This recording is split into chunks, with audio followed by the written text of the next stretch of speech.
Hello साथियों, आप सभी का मंत्रा ट्यूटोरियल के यूट्यूब चैनल पर बहुत बहुत स्वागत है साथियों।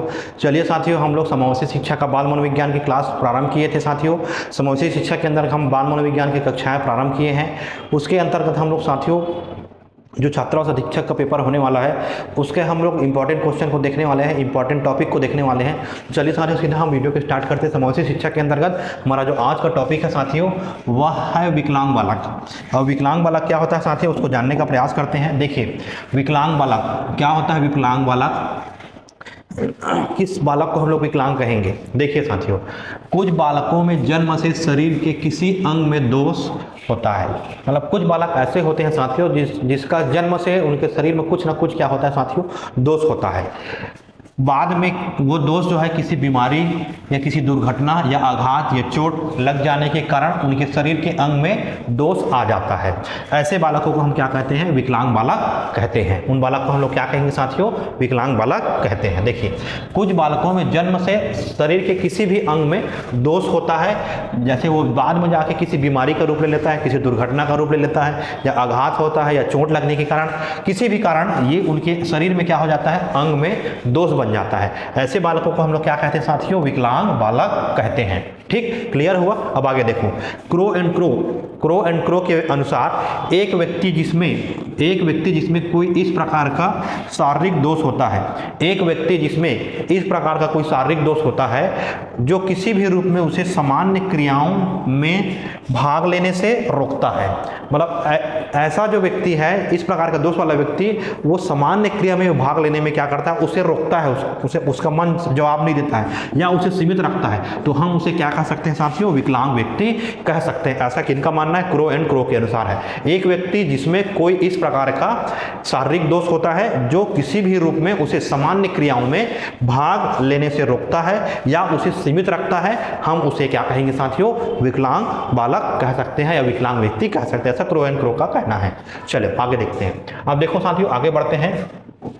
विकलांग बालकों के वर्गीकरण में हम लोग देखते हैं विकलांग बालक कितने प्रकार के होते हैं, कौन कौन से प्रकार के बालक को हम विकलांग कहेंगे, उसको देखते हैं। पहला है अपंग बालक, दूसरा है अंधे बालक, तीसरा है बहरे व अर्ध बहरे बालक, चौथा है दोष युक्त वाणी वाले बालक, और पांचवा है अत्यधिक कोमल व दुर्बल बालक। ये बालक होते हैं 5 प्रकार के बालक हम यहाँ देखने वाले। देखिए, पहला बालक है अपंग, किसको बोलते हैं, जो लूला लंगड़ा होता है उसको अपंग बालक की श्रेणी में मानते हैं। अंधे मतलब जो दृष्टि दोष, दृष्टि कमजोर होती है उनको दृष्टि दोष अंधे वाले बोलते हैं। अर्ध अंधे हो सकते हैं। बहरे व अर्ध बहरे, जिसमें श्रवण शक्ति क्या होता है साथियों, कमजोर होता है, उसको बहरे बोल सकते हैं।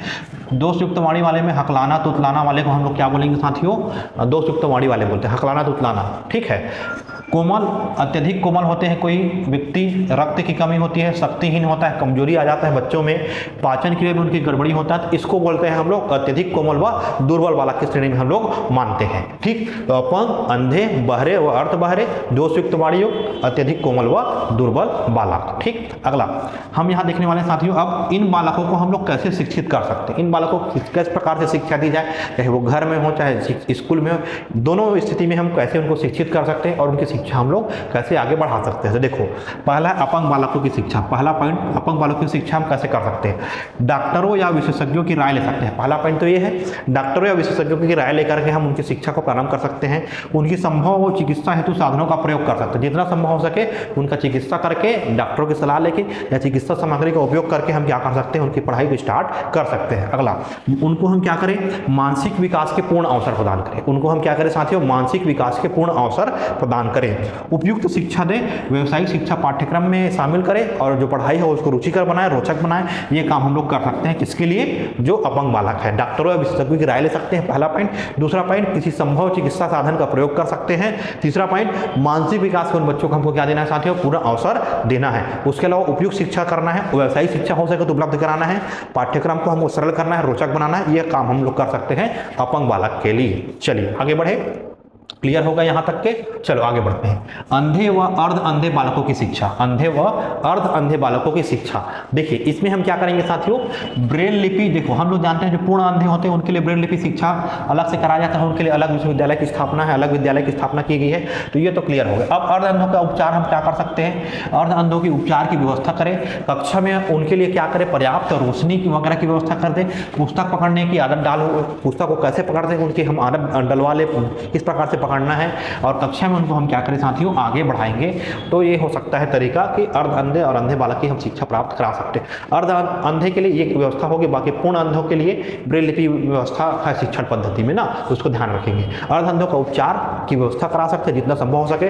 कक्षा में पर्याप्त रोशनी, टेबल पुस्तकें पकड़ने की उनकी आदत डालाएं और कक्षा में उसको आगे बढ़ाने के लिए प्रोत्साहित करें। इतना हम कम कर सकते हैं। ठीक, चलो आगे बढ़े। बाहरी या अर्ध बाहरी, तो बाहरी या अर्ध बाहरी के लिए देखो हम लोग कर्ण यंत्रों का प्रयोग करेंगे। किसका प्रयोग करेंगे साथियों? कर्ण यंत्रों का प्रयोग करेंगे।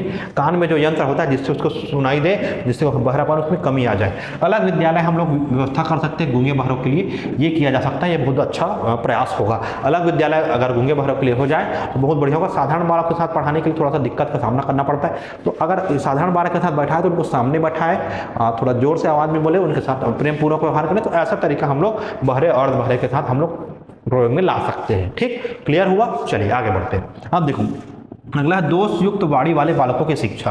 दोष युक्त वाणी वाले बालकों की शिक्षा हम लोग कैसे कर सकते हैं? देखो दोष युक्त वाणी वाले बालकों की शिक्षा हम क्या करेंगे? देखो इसके लिए हम क्या कर सकते हैं, शल्य चिकित्सा द्वारा उपचार कर सकते हैं।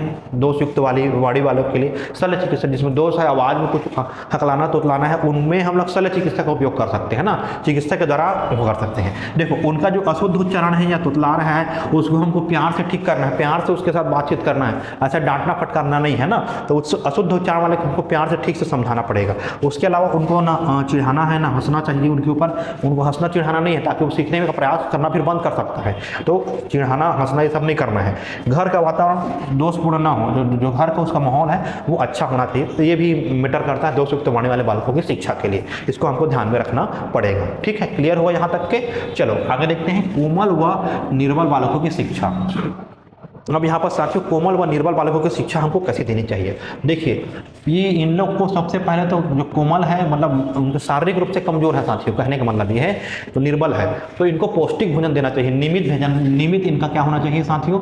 नियमित रूप से फल फूल, पौष्टिक भोजन, विटामिन मिनरल, ये सब चीज़ इनको मिलना चाहिए। तो पौष्टिक भोजन का अनिवार्य है। दूसरा, परिवार द्वारा इन बच्चों का हमको क्या करना पड़ेगा? विशेष ध्यान देना पड़ेगा। ऐसा माता पिता को उनको हमको सलाह देना पड़ेगा। परिवार का भी इसमें सहयोग होगा, बहुत जो महत्वपूर्ण होता है। चलो आगे बढ़ते हैं। शारीरिक जांच हम करेंगे इसमें, समय समय पर बच्चों का क्या करेंगे? शारीरिक जांच कराना जरूरी है। उनके माता पिता को बोलेंगे और स्कूल में शिविर वगैरह भी लगता है, तो उसके द्वारा भी हमको समय समय पर बच्चों की जांच, और अगर उनकी कमजोरी का पता चल रहा है तो ये हम लोग कर सकते हैं। तो समय समय पर उनका जांच पड़ताल करना पड़ेगा उनके स्वास्थ्य का। ठीक है, समय समय पर उनका स्वास्थ्य का क्या करना पड़ेगा साथियों? देखभाल करना पड़ेगा, जांच पड़ताल करना पड़ेगा, डॉक्टरी चिकित्सा करना पड़ेगा। अगला, बालक की क्षमता अनुसार पाठ्यक्रम व खेल कूद की व्यवस्था हो। बालक जितना सक्षम है, जितना योग्य है, उसके अनुसार हम क्या करें? उनके पाठ्यक्रम को डिजाइन करें, कितना उसमें ग्रहण करने की क्षमता है। पाठ्यक्रम को सरल बनाए, रुचिकर बनाए, आसान बनाए, और खेल कूद की व्यवस्था ऐसा करें कि जितना उसकी क्षमता उतना पार्टिसिपेट करें। जबरदस्ती जोर जबरदस्ती हमको नहीं लेना है उसको। ठीक, उसके साथ हमको और क्या चीज करना पड़ेगा साथियों? स्नेहपूर्ण व्यवहार करना पड़ेगा, ताकि जो बच्चा है वो ज़्यादा से ज़्यादा सीख सके और उसका जो मन है वो अच्छा रहे, और उसका जो कमजोरी है। ये सब तरीका है। पौष्टिक भोजन, परिवार को विशेष ध्यान देना पड़ेगा, समय समय पर उसका जांच जरूरी है। क्षमता अनुसार हम लोग उसके पाठ्यक्रम को डिजाइन करेंगे। खेल कूद की व्यवस्था हो, उसके साथ स्नेहपूर्वक प्रेम पूर्वक व्यवहार करें, तो बच्चा जो है आसानी से अपने अनुकूल पाके वो जो उसका कमजोरी है वो धीरे धीरे दूर होता जाएगा। तो ऐसा हम लोग काम कर सकते हैं साथियों। ठीक है, तो ये वीडियो को आपको क्या करना साथियों? चैनल को ज़्यादा से ज़्यादा लाइक करना है, ज़्यादा से ज़्यादा सब्सक्राइब करना है, ज़्यादा से ज़्यादा लोगों तक शेयर करिए साथियों। मिलते हैं नया टॉपिक लेकर। हम लोग बाल मनोविज्ञान का नया टॉपिक लेंगे। ये टॉपिक समावेशी शिक्षा का सब पार्ट डला हुआ वीडियो आप प्लेलिस्ट में जाकर देख सकते हैं। और आज का जो टॉपिक था हमारा विकलांग बालक से संबंधित, ये महत्वपूर्ण टॉपिक है सब साथियों। परीक्षा में आने की बहुत बहुत संभावना है, तो इस टॉपिक को आप लोग ध्यान से पढ़िएगा। मिलेंगे नेक्स्ट वीडियो में नया टॉपिक लेकर हम लोग बाल मनोविज्ञान का छात्रावास अधीक्षक के लिए। तो जुड़ जाइए साथियों, तैयारी में लगे रहिए। मिलते हैं नेक्स्ट वीडियो में। धन्यवाद साथियों।